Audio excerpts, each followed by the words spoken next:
Thai police present 93 suspects in court after deportation from Cambodia. On Wednesday, cybercrime police took 93 Thais to court after they were deported from Cambodia following their arrest and raids on call scam centers in Poipet. Authorities sought approval to detain them for an additional 12 days. Pol Lieutenant Gen Trerong Phuphan, chief of the Cybercrime Investigation Bureau, CCIB, stated that the interrogation process had been completed. All 93 suspects were transported to the criminal court at around 8:30 a.m., where police submitted a request for continued detention pending further investigation. The cyber police chief mentioned that his deputy, Athasit Sudsangwan, would decide whether to oppose bail. The court's decision was still pending.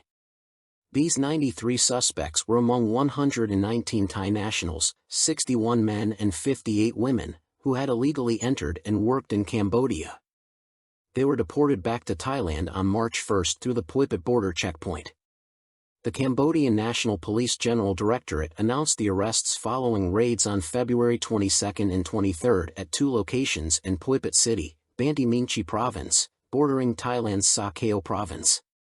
Among the 230 individuals arrested, 123 claimed to be Thai nationals, but only 119 were confirmed to be from Thailand.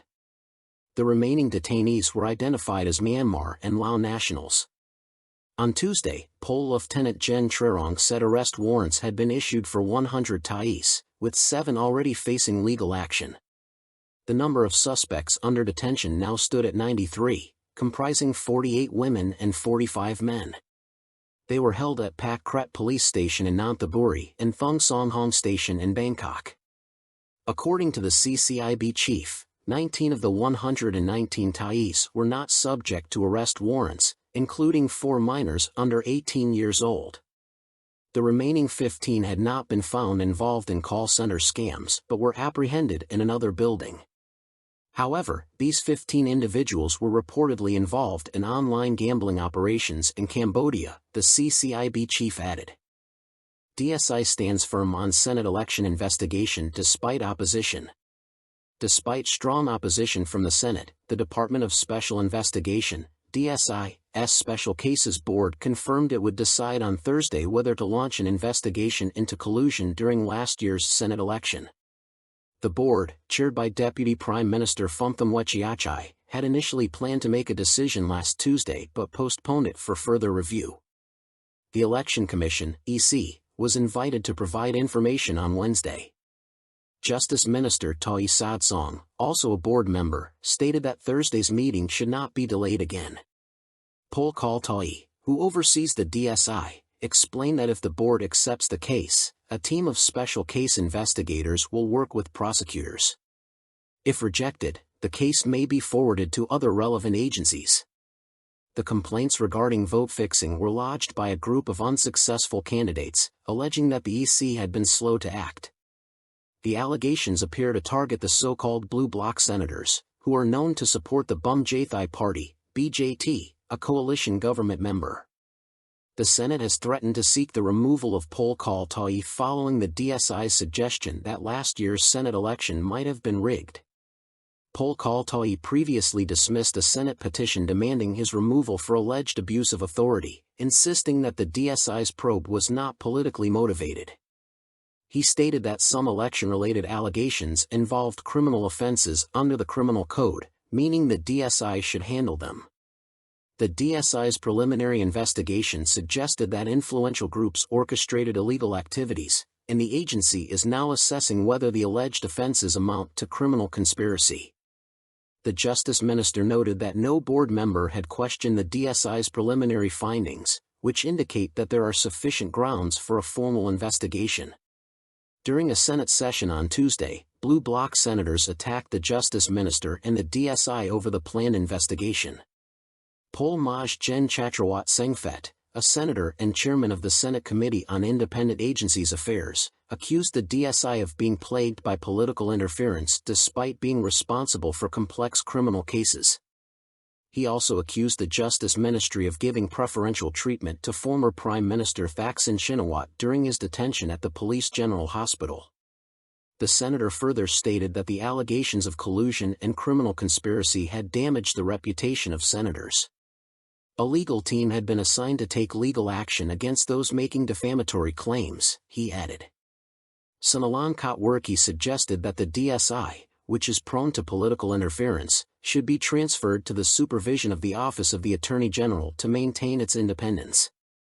Senate Speaker Munkle Surasaja said that suggestions from upper house members would be forwarded to the cabinet for review.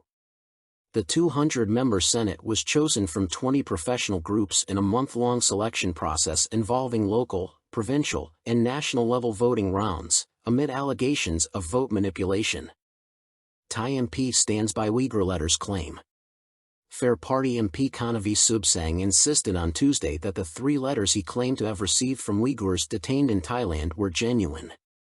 One of the letters suggested that the detainees had begged Prime Minister Paetongtarn Shinawatra to send them to any third country except China. His remarks followed the Department of Corrections, DOC, dismissing his claim that the letters were from detained Uyghurs.